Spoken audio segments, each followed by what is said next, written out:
Nah, it's all right. All right, so I'm going to officially start and keep the timer going. As I said, I'm Greg Genua.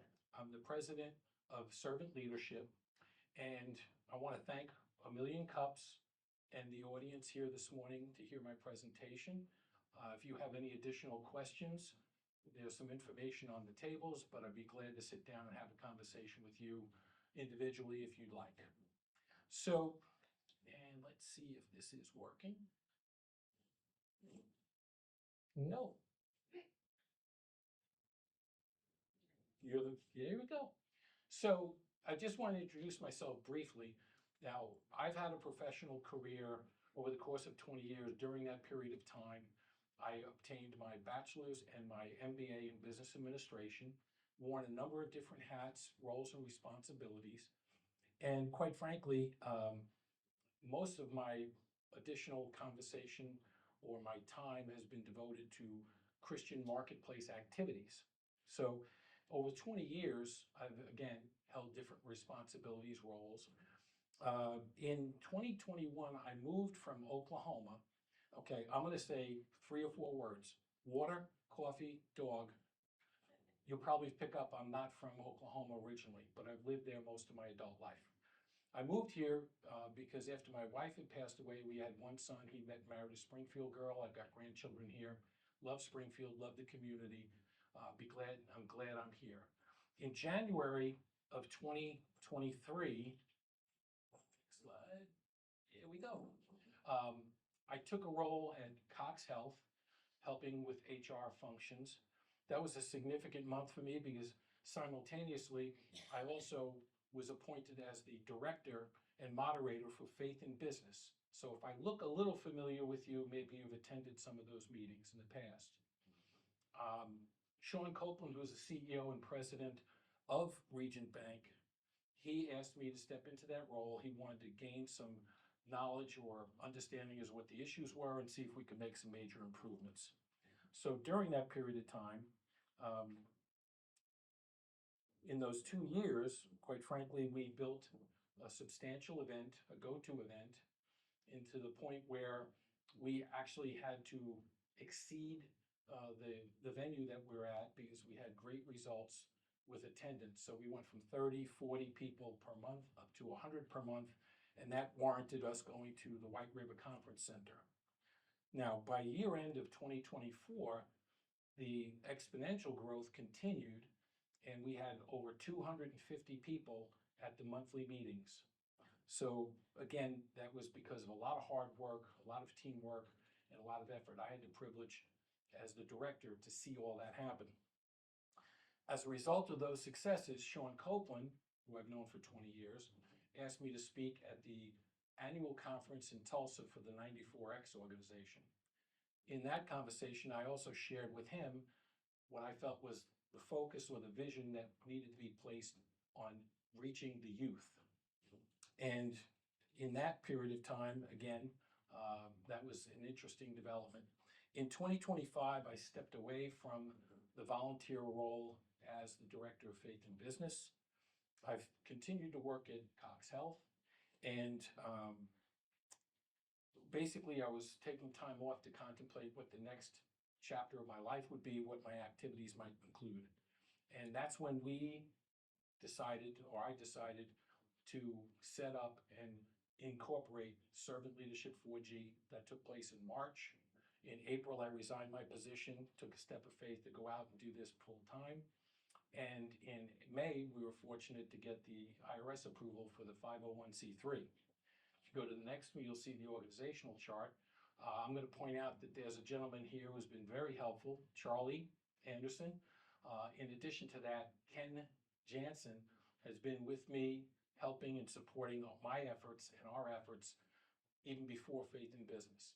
And so I've got some talented people.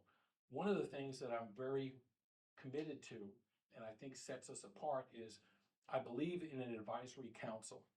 I think that we need to have input from other organizations, from other points of view, and that no one organization should own an event or the format itself. So there are positions that I've listed there, ideally 7 to 10 positions. for advisory group. And I'm open to, talking with you about that if you want to volunteer or be part of that. So what is Faith in Business? What is Servant Leadership? We're a Christian organization, faith-based.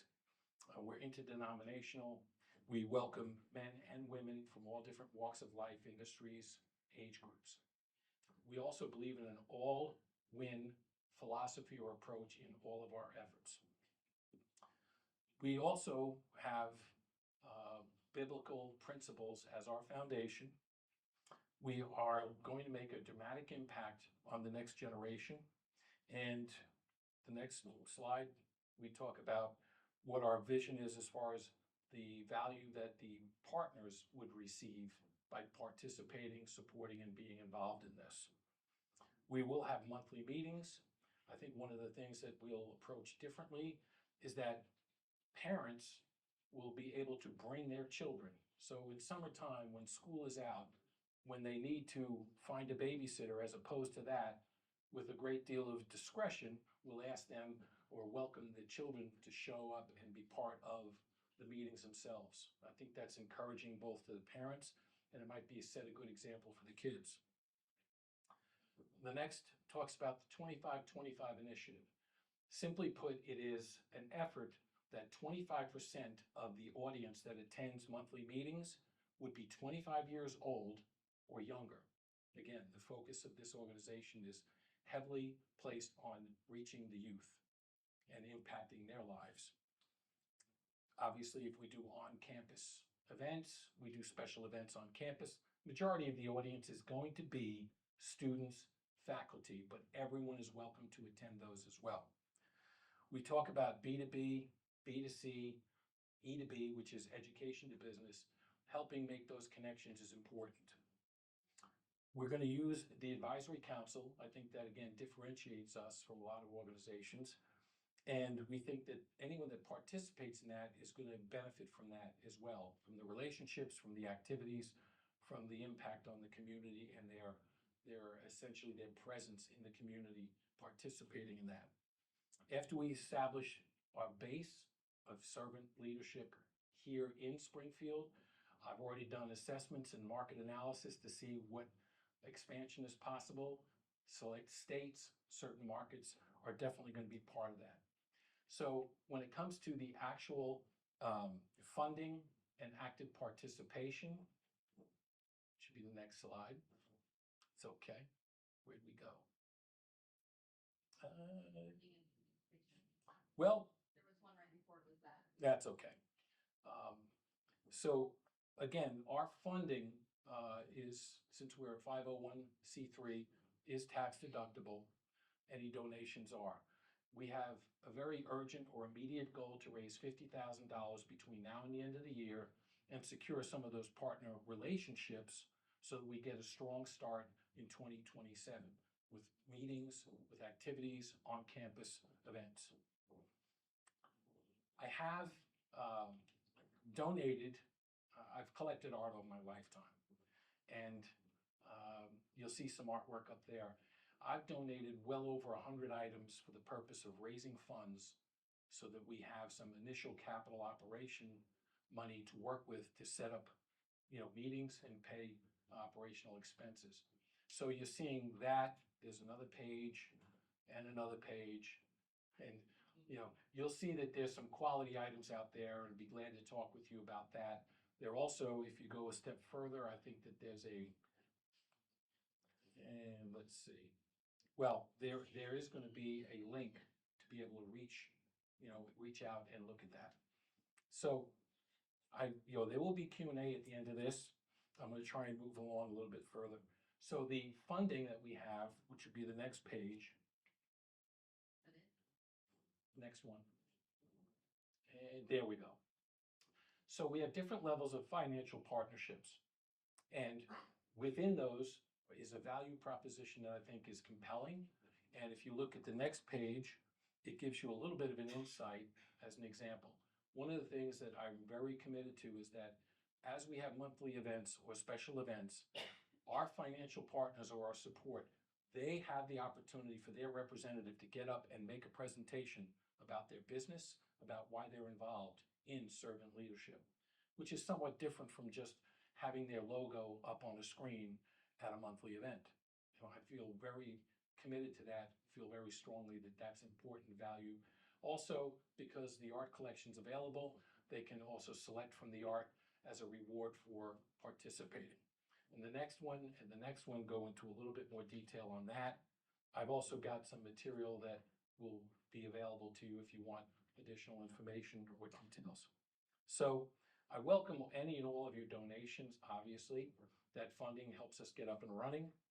The next meeting that we're going to have, and there's a link up there if you want that. The next meeting I'm going to have is going to be on September 1st, which is a Tuesday. In that meeting, we're going to do meet and greet. We're going to have open conversation.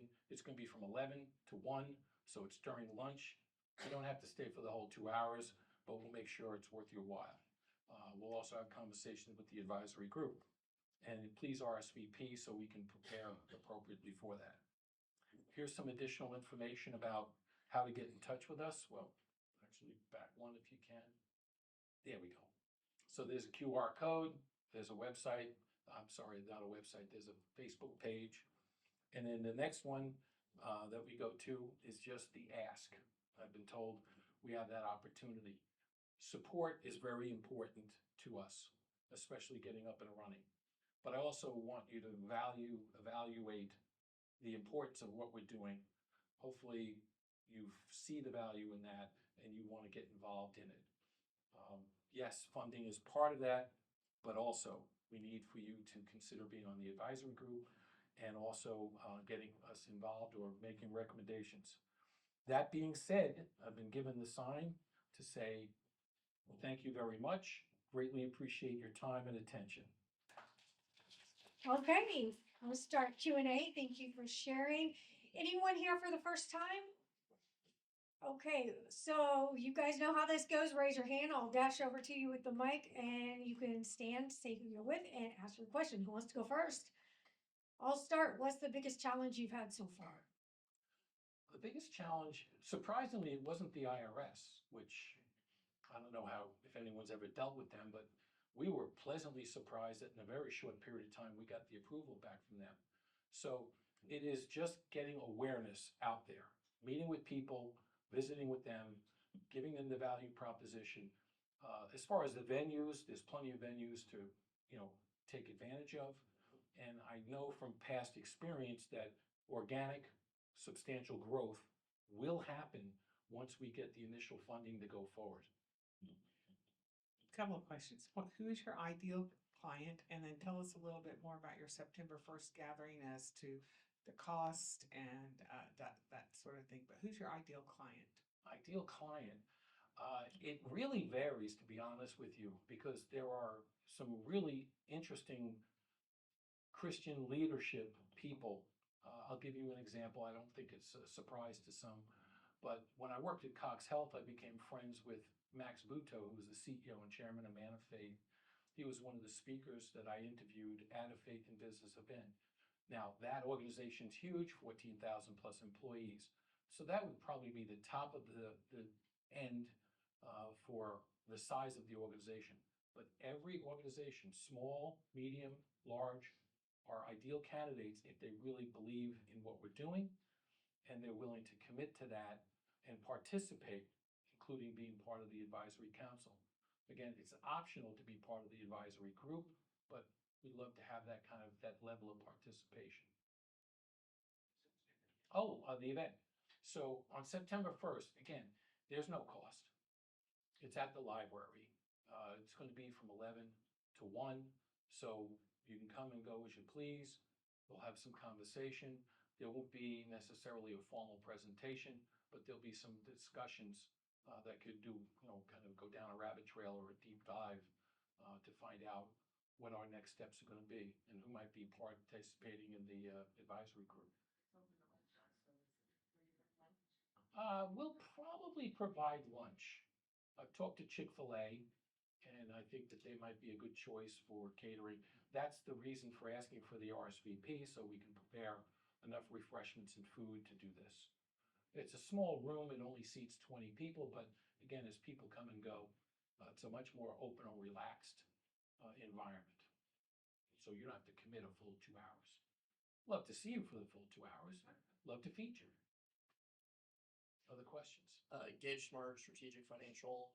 Just wanted to put out there, I got coffee with Greg a few weeks ago and it was great. So I definitely encourage kind of learning more about this. But my question right now is, I definitely personally agree it'd be great for youth to kind of build their faith. But outside of that, like why else might it make sense and be a good thing for youth to be a part of this organization? Well, there'll be mentoring taking place. We'll reach all the way down into the high school levels, the college levels, the universities. And in some cases, we're going to try and find organizations that want to present scholarship opportunities, internship programs, mentoring opportunities. And with that, I think for this next generation, they can see a little bit, taste a little bit of what that possible career path would look like, the organization. Frankly, the reciprocal of that would be the organization gets to look at individuals and get a sense for their quality, their core values, their work ethic, their abilities, and their appetite or their enthusiasm for a potential career. Awesome. Great presentation. I'm Kim with Lamar, the Billboard Company. There were a couple things that you said that when you're wanting you're wanting to mentor younger people, and when I wouldn't have guessed that. When I was looking at the logos and the different things, it seems like, that age, they look at things different, where I'm 53, I think, years old, and I love the art and whatever, but I don't think my 20-year-old would oh, that must be an old people's thing. So how are you getting to them to know that, no, this is for you? We're not just a bunch of old guys. You know what I mean? How are you gonna do that? Well, getting the message out, also with people like Charlie and people like Ken Jansen, I'm fully taking advantage of their technology expertise. I can know enough to track along with it, but we'll take advantage of any and all of the different tools that are available to reach them. I would say the flip side of this is, for people of my generation, I'm a baby boomer, that might not surprise you. The value I get out of this is I've actually mentored people before that were in their 20s. I got a lot out of that relationship as well. I got the energy, the imagination, the new ideas, and they got a little bit of wisdom to utilize in possibly their career path to take advantage of. But the youth are definitely the primary focus of this. But every generation, that's why it's built into the logo, we are going to empower every generation to lead and to serve. Servant leadership to me is the absolute foundation of why I exist, why I'm in business, and what I think most people would prefer. I think most people would prefer to work for an organization where it's not top down, go get me my coffee, and then ignore you. It's more that person at the leadership position is there to serve the organization and the individuals in it. Hi, I'm Lucas Walker with Lucas Walker Business Consulting. I love the passion and the organization behind your idea here. Sometimes you get one and not the other. So I wanted to kind of give you a chance. I feel like you had so much to cover, it's hard to fit it all in. Will you be more clear on what the deliverable of the group is? So 3 things come to mind is, one, is it like a one-to-one big brother, big sister, mentor-mentee situation? Is it a small group where the same group meets on a regular basis, or just larger events with a panel that happen, quarterly or monthly? Kind of what is the vision for the output of this? It's all 3. Thank you for pointing that out. It's a great question. It's all 3 items, because I believe one-on-one relationships will just naturally occur organically. But we will have formal settings where we can have workshops on campus, off-site, where we can actually sit down and basically present information and give them the opportunity to work within groups, not necessarily project specific, but again, exploring their possibilities with their talents and what might be a good career choice or career path. Debbie Rowell with House Theory Realty, and he actually asked part of my question, but I'll further this out a little bit because there is a lot of things to cover in that. So that makes sense. What is the end goal for this? Like, what is your end goal for these people? Because I know that it's now that we're mentoring, but what is the end goal for that? The end goal is to have a dramatic impact on the local community, the culture of the community, the individual corporate culture that exists out there. When we move people into leadership positions that have the right values, they can affect the culture of those organizations. They can have a greater impact on the community that they serve. So that is a big part of it. Um, and we will see how it grows. I've already experienced this once by taking faith in business from what it was to what it became. And I know that we can do more than that. We can do more than just have monthly meetings. We can do more than just have a guest speaker or a free breakfast. So thank you for the question. There might be some other ones. Good morning. I'm Nathaniel Toms, the owner of Mr. Electric. And Mr. Gregg, I've been fascinated with this, but there seems to be so much mystery. So one of the questions would be the 25 and under, Yeah. they're gamers. And Faith in Business is leaders who have a curb appeal to seek and understand more than what they know already. Mhm. So what is your hook to go out and get catch the attention of a gamer and bring them into your baby boomer culture for understanding and leadership? Great question. I think the key, and I've said this before to some people privately. Okay, I'm a baby boomer. Before me, the greatest generation, World War II, the silent generation, Gen X, as well. Then baby boomers. Millennials, which is my son's age, giving away my age a little bit. Yeah. I see them as very discouraged and disappointed. And within those households, their children, which are Gen Zs, Xs, Alphas, there's a host of different acronyms for them. They're growing up in that environment where they're disappointed, but every generation has a remnant in it that wants to be authentic. They want to really succeed. They want to serve, and they want to find their opportunity to be leaders if we'll give that to them. Does that help at all? What's the hook that you would go out and get them? Well, part of the hook is, they can participate in something even as early as high school. We'll be looking at trade organizations, OTC, and different organizations that develop people in the blue collar, gray collar environment. The key is if we are authentic, they will see that. If we're authentically trying to help them and impact their lives, they know it. And I think that makes the biggest difference. Getting the word out, being authentic, being consistent. All right. Any other questions? All right, right here. Last one. We're wrapping up. Hi, Amber. Hi, Amber Mueller, Wonders of Wildlife. What exactly would the 50K go towards for the initial startup? It'll go for our operational expenses. We at some point have to secure a contract for the venues, materials, initial operational expenses. But once we have more funding to work with, those will go directly towards the organic growth, the events, the activities, guest speakers. We want to attract guest speakers that have not been heard before in this community or just would attract a great crowd. So I can get into more specifics about a budget, but I've also got some material here that might take away some of the mystery that was expressed, including, a catalog of the art, various other details, something that drills down a little bit further than just some of the summary information that's on your table. All right, thank you so much. We always like to ask, what is the best way we can help you as a community? Evaluate the value proposition. Find out if you're interested in that, or if you can make recommendations for who would be interested in that. Get involved. Look at the time commitment for being on the advisory group. By the way, it's less than 5 hours a year. My estimation is that we're not talking about quarterly meetings that last all day, half day.